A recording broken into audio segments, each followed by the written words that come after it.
네, 오전 시황 보고 오셨습니다.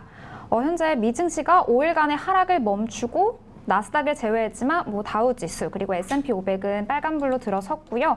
어제 우리 시장은 하락이었지만 오늘 양시장 상승 출발했습니다.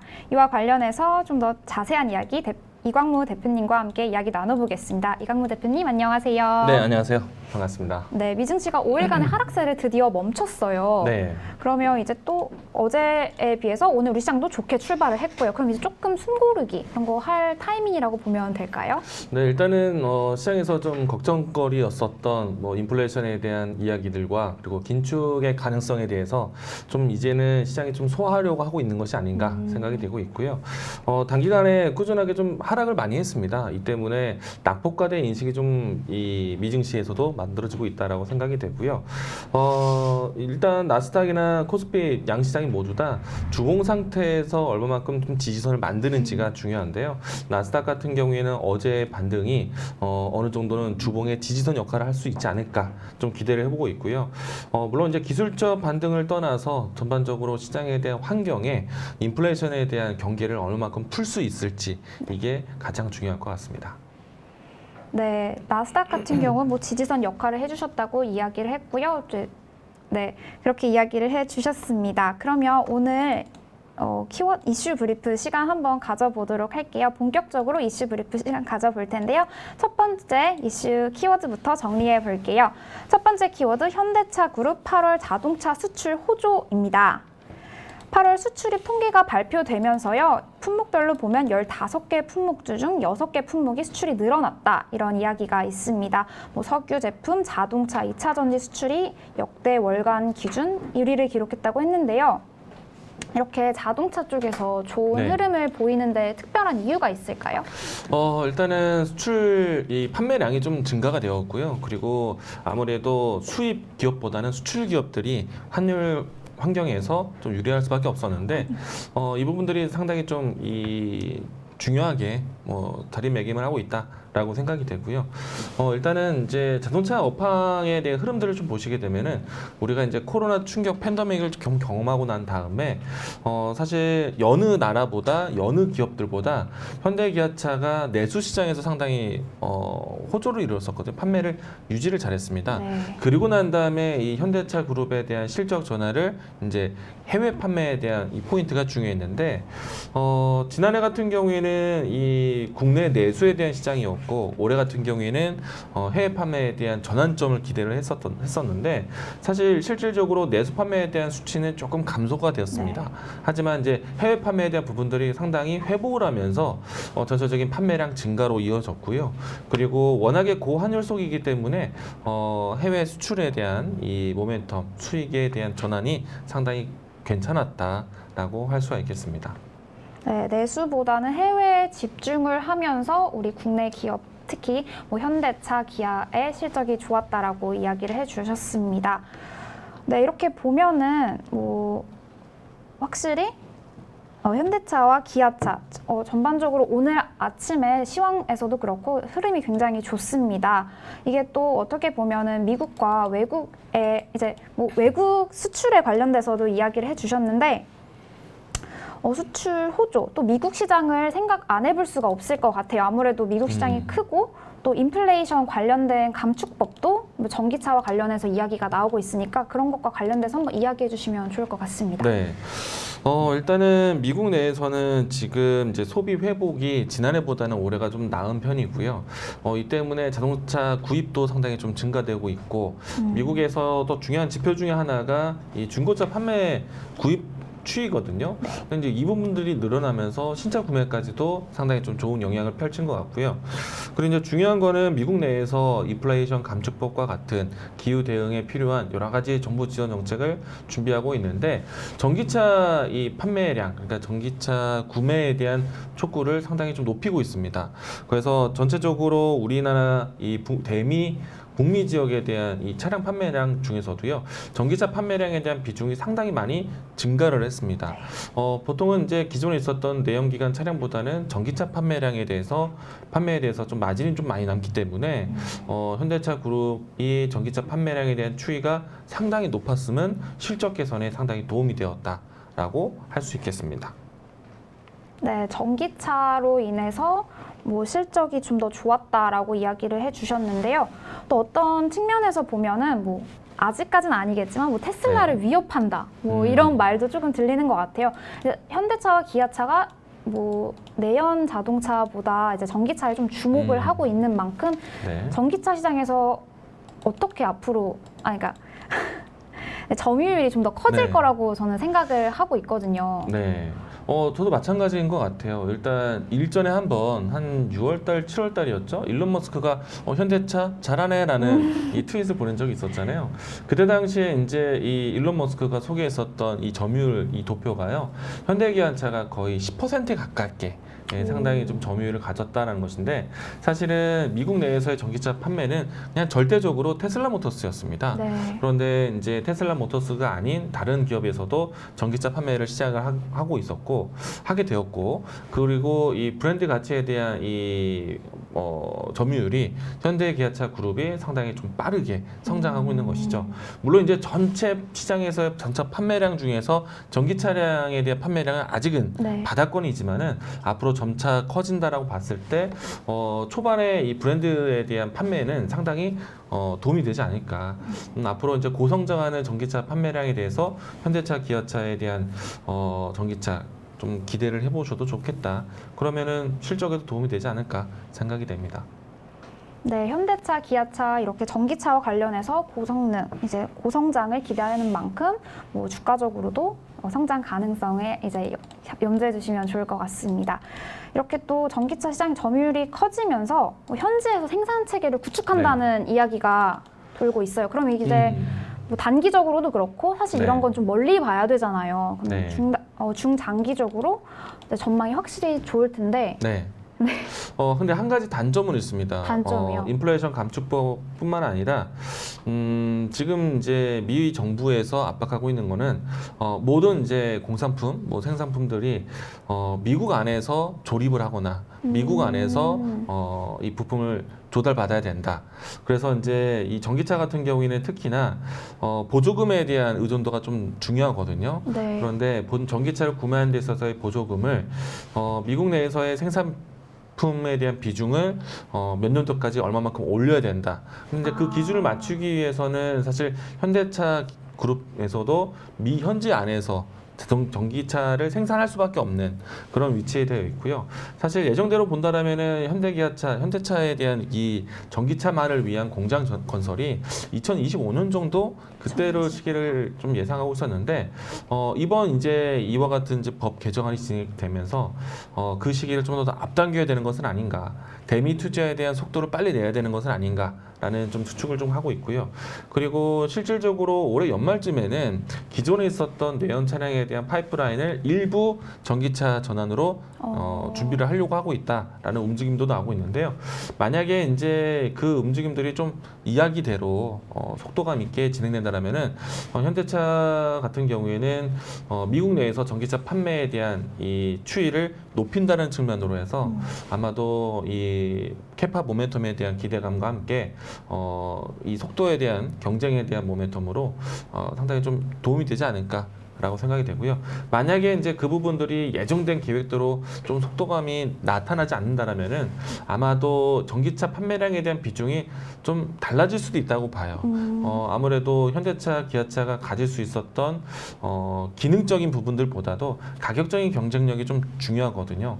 그래서 보조금의 이 부분들이 좀 빠진다라면은 가격 경쟁력을 이룰 수 있어서 현대차 그룹 같은 경우에는 이 전기차 라인에 대한 속도를 좀 빨리 갖추는 게 좀 필요하다라고 이야기 드리겠습니다. 뭐 현대차 같은 경우에는 가격 경쟁력을 가지는 게 좀 중요하다라고 이야기를 해주셨는데요.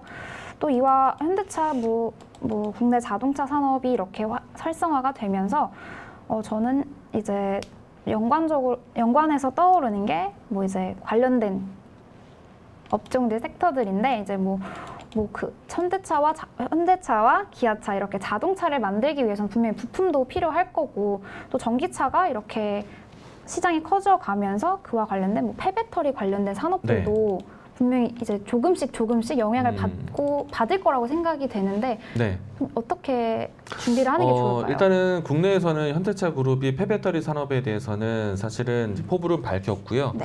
그리고 정부 허가에 대한 부분들은 올해가 아닌 내년부터 진행될 것으로 예상하고 있어서 아마 현대차 그룹에 대한 폐배터리 사업은 머지않아 또 하나의 중요한 사업으로 또 시장에서도 많이 보이지 않을까 생각되고 있고요. 이미 일찌감치 폐배터리 관련된 종목들이 좀 나열돼 있는 상태에서 올해 이 폐배터리 관련된 주요 핵심 기업들이 상장도 잘했죠. 그래서 여러분들이 관심이 상당히 클 텐데 사실 전 세계적으로 봤을 때는 폐배터리 사업에 대한 추진이 다른 나라, 다른 기업들보다는 좀 사실 좀 많이 뒤떨어져 있습니다. 뒤쳐져 있다는 뜻이에요. 네네. 그래서 현대차 그룹에서는 폐배터리 사업도 상당히 앞으로 중요한 부분인데 이 부분에 있어서 좀 속도를 좀 빨리 내줘야 되지 않을까라고 예상을 하고 있어서 아마도 이 폐배터리 산업에 관련된 중요 기업들은 고성장이 예상이 된다. 그래서 세비캠이라든지 성일 하이텍과 같은 종목들에 대한 관심이 상장 초기인데도 불구하고 좀 크지 않았나 생각이 됩니다. 네, 폐배터리 관련된 산업도 이제 현대차에서 이제 초점을 맞추고 있다라고 이야기를 해주셨고요. 그와 관련돼서 상장이 얼마 되지 않은 세비캠도 지금 좋은 주가 흐름을 보여주고 있다고 이야기를 해주셨습니다. 네, 그러면 이렇게 현대차 관련해서 이야기를 해봤고요. 두 번째 이슈 브리프로 넘어가 보도록 하겠습니다. 두 번째 이슈 브리프는요, 반도체 수출 26개월 만에 감소입니다. 우리나라 같이 수출국 입장에서는 반도체가 가 하락한다는 게 시장에서는 큰 먹구름이 온 것 같다라고 생각이 될 것 같아요. 왜냐하면 우리나라가 이제 어떻게 보면 반도체가 우리나라 수출을 먹여 살렸기 때문이라고 생각을 하는데 이렇게 반도체 갑자기 네. 이렇게 하락하는 이유가 뭘까요? 어느 정도 좀 이제 2분기 때부터 반도체 업황 둔화에 대한 우려가 계속 나왔었죠. 이 때문에 삼성전자도 주가가 사실 지난해 또 올해 연속적인 상승세를 좀 기대했지만은 올해 초부터 해서 삼성전자의 주가가 사실 좀 많이 부진했습니다. 네. 쉽게 말해서 8만 전자에서 7만 전자 내려왔고 지금은 5만 전자대까지 내려와 있는 상태이잖아요. 그래서 업황에 대한 둔화의 우려에 대해서 계속 이야기가 되었었는데 사실 삼성전자 같은 경우에는 지난 2분기 때까지도 실적은 상당히 좋았습니다. 어닝 서프라이즈가 나왔어요.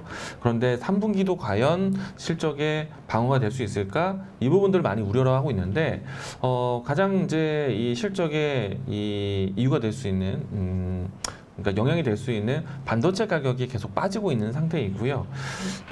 이 때문에 이제 반도체 수요에 대한 부분들이 좀 불안하기 시작을 하는데 최근에 와서는 이 반도체 수요가 상당히 좀 급감을 하고 있습니다. 이 때문에 결국에는 이 삼성전자, SK 수축의 반도체 수요 전체 시장에 대한 수출량 같은 경우에서도 지난해 대비해서 좀 줄었다. 라고 할 수 있겠고, 물론 이제 이 반도체 전반적으로 해서 우리나라 시장의 중요한 매출 규모를 가지고 있지만은 일단 그 추이가 26개월 만에 코로나 이 전후부터 해서 연속되었던 그 흐름들이 감소세. 네. 사실은 팬데믹 상황에서도 우리의 수출 동향에서 무역 흑자를 좀 기록할 수 있었던 이유 중에 하나는 반도체가 버텨줬기 때문이거든요. 그런데 최근에 이제 이 무역 적자가 진행되고 있고, 그리고 그 와중에 반도체가 결국에는 26개월 만에 감소세로 돌아섰다. 성장에 대한 추이가 조금 둔화됐다라고 오늘 좀 많은 기사글들이 나오고 있을 겁니다. 네. 확실히 2분기부터 삼성전자 같은 경우는 2분기부터 조금 약세를 보이면서 지금까지 조금 흔들리는 모습을 보이고 있다고 이야기를 해주셨는데, 또 갑자기 드는 이제 이것과 연관돼서 드는 생각이, 어제는 또 엔비디아 주가가 굉장히 하락을 했잖아요. 미국 네. 시장에서. 네. 또 이렇게 미국 시장의 여파도 무시를 못할 것 같아요. 아무래도. 아무래도 전반적인 이 시장의 점유율은 삼성전자가 가장 크게 쥐고 있지만은 시장에 대한 업황 동향은 당연히 미국 기업, 중국 기업, 다른 글로벌 기업들에 대한 동향을 같이 함께하기 때문인데 일단은 어제 미국에서도 반도체 기업들의 주가 하락이 나왔습니다. 네. 물론 이제 한때는 엔비디아를 두고 엔비디아가 이제 실적이 둔화되는 것은 이제는 좀 바닥이 아닐까라는 생각으로 해서 저점 인식, 턴 어라운드를 기대를 했었거든요. 네. 우리가 이제 빅베스 효과라는 경제 용어도 꺼내기도 했었는데 어제 같은 경우에는 엔비디아가 추가적인 하락하는 이유가 일단은 미 정부 입장에서 중국의 중국의 이 수출에 대한 부분들 일부 품목에 대해서 제한을 두다 보니까 네. 엔비디아가 뿐만 아니라 또 다른 반도체 기업들에 대한 추이도 상당히 좀 어려웠습니다. 네. 뭐 업황 둔화에 대한 부분들도 있는데 아무래도 이제 판매처에 대한 좀 제한을 규제를 하다 보니까 시장에서는 좀 그 부분들 좀 위축시켰던 것 같고요. 이 부분들이 사실은 삼성전자나 뭐 주요 다른 이 경쟁사들에게는 반사이익의 네. 기회가 될 수도 있는데 일단은 전제 중에서는 중국에 대한 수요 둔화에 대한 부분들도 좀 깔려 있기 때문에 사실은 삼성전자가 오늘 그 뉴스에 대해서 반사이익에 대한 주가 흐름을 보여주지는 않고 있습니다. 그냥 필라델피아 반도체 지수가 많이 빠졌고 업황이 어렵다. 수출입에 대한 동향이 축소되었다. 네. 이런 내용들이 오늘 삼성전자의 주가를 조금 빠지게 하고 있다라고 할 수 있겠습니다. 네, 지금 뭐 반사 이익을 좀 기대하신 분들도 있겠지만 지금 이렇게 오늘 시장을 봤을 때는 삼성전자가 반사 이익을 받지 못하고 있다라고 이야기를 해주셨는데요. 어제 수출입 동향을 보면은 지역별로 봤을 때는 사실 뭐 미국, EU, 인도 등은 수출이 증가했어요. 근데 반면에 중국과의 관계에서 우리가 수출이 떨어졌다는 걸 알 수 있는데 사실 중국 시장도 굉장히 큰 네. 시장이라서 우리가 무시할 수 없는 상황인데 네. 분명히 반도체 시장이 중국에서 이렇게 약세를 보이는 게 우리나라에게는 큰 영향력을 주고 있다고 생각을 하는데 어떻게 네. 될까요? 당연히 이제 그 부분들이 컸기 때문에 지금은 북미 수출에 대한 부분들은 견고했지만 네. 대중에 대한 이 수출 동향은 좀 감소되었습니다. 그 부분들은 사실은 중국에 있는 공장, 중국에 있는 기업들의 활동이 저조했기 때문이도 있고 아무래도 코로나에 대한 재확산 때문에 중국의 봉쇄령이 있다 보니까 네. 중국의 활동 능력이 좀 떨어지게 되면 당연히 중국 내부에서는 일단 이 반도체부터 해서 네. 여러 가지 품목들이 재고가 쌓일 테고 또 그만큼 또 수요가 둔화되는 것에 대한 반도체 공급이 수출이 원활하지 못했을 것이다라고 네. 생각이 되는데 이 부분들이 당연한 가장 큰 이유인 것 같고요. 근데 다만 이제 치포 동맹이라든지 네. 아니면은 중국과 미국의 갈등 요인에 반사적으로 우리가 중국에 대한 또 제재를 받을 수도 있다라는 그런 부분들이 만약에 현실화된다면 네. 앞으로 좀 더 어렵지 않을까라는 생각이 좀 되고요. 아직까지는 그게 직접적인 이유다라는 생각은 들지는 않지만은 중국에 대한 경기 성장 둔화가 결국에는 반도체 수요 둔화로 이어지고 있다. 중국의 봉쇄령이 문제였다라고 생각은 됩니다. 네. 네, 중국의 봉쇄령 그리고 중국 경기 둔화가 우리 반도체 시장까지 영향을 준 것 같다고 이야기를 하셨는데 그럼 조금 연관내서 중국이 괜찮아질 때까지 네. 우리 반도체 시장 이렇게 계속 가야 할까요?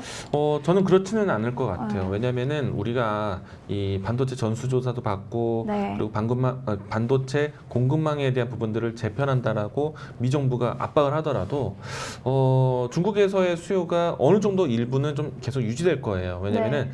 중국 안에서 반도체를 자급자족하는 데에는 상당한 시간이 필요합니다. 그렇죠. 아무래도 중국에서 많이 쓰임새 되고 있는 반도체들이 중국 안에서 실질적으로 직접 공급할 수가 없어요. TSMC라든지 삼성전자 이 주요 기업들을 통해서 차세대 반도체에 대한 공급을 받아야 되기 때문이고요. 반면에 이제 미국에 대한 이 친미적인 공급이 앞으로 좀 더 진행된다라면은 사실은 그 부분에 대한 수요는 상당히 아직까지는 뭐랄까 증가에 대한 부분들이 상한선을 두지 못하고 있기 때문에 좀 더 폭발적인 수요가 나올 수도 있다라고 생각이 됩니다. 근데 이제 중요한 거는요, 네. 이와 같은 업황에 대한 전환을 만들기 위해서는 가장 중요한 거는 반도체가 많이 쓰일 수 있는 환경이 만들어져야 돼요. 환경. 물론 이제 미국과 중국에 대한 정치적 이견도 있지만 네. 지금은 PC와 또 랩탑, 그러니까 노트북 수요에 대한 부분들이 좀 생산이 좀 줄어들고 있는 따이거든요. 그러니까 이 부분들을 좀 늘려가야 되는 것인데 우선은 일단 첫 번째로 스마트폰에 대한 시장을 새롭게 신제품이 출시가 됐습니다. 네. 이건 저는 긍정적으로 보고요. 네. 그리고 두 번째는 반도체에 대한 수요가 직접적으로 연결될 수 있는 PC와 노트북에 대한 생산. 이 부분은요, 인텔이 새로운 CPU를 신제품을 내놓아야 됩니다. 그래서 이제 주요 반도체 기업들이 계속해서 이 인텔의 서버형 CPU에 대한 출시를 계속해서 좀 강요하지 않을까, 좀 필요하다라고 생각이 되고요. 이 부분들이 좀 시급한 내용인데 올해 연말 안에는 좀 신제품이 출시되지 않을까라고 긍정적으로 생각을 하고 있어요. 아직까지는 공식 발표가 없기 때문에 네. 계속해서 이 환경이 좀 늘어지고 있는 모습들. 아마도 이제 새로운 PC나 노트북을 구매했을 때 예를 들어서 네. 과거 윈도우 버전과 새로운 버전이 곧 나올 것이다라고 네. 예고된다라면은 당연히 새로 버전업이 되고 난 그쵸. 다음에 구매를 하겠죠. 그러면은 내가 살려고 했었던 시점보다는 조금 더 미루게 될 겁니다. 네. 그럼 기업들도 마찬가지거든요. 이전에 있었던 소개되었던 오래된 CPU보다 좀 기간이 된 경과된 CPU보다 네. 새로 출시되는 좀 더 성능이 좋은 CPU가 나오고 난 다음에 구매를 하겠죠. 네. 그렇다 보니까 기업에 대한 구매율이 계속 미뤄지고 있는 겁니다. 그러면은 이 실타래를 풀 수 있는 거는 인텔의 신제품, 신제품. 서버형 CPU, 사페어 레피즈 이 부분이 출시가 돼야지만 전체적으로 반도체에 대한 업황 전환, 턴어라운드가 본격적으로 나오지 않을까라고 생각을 합니다.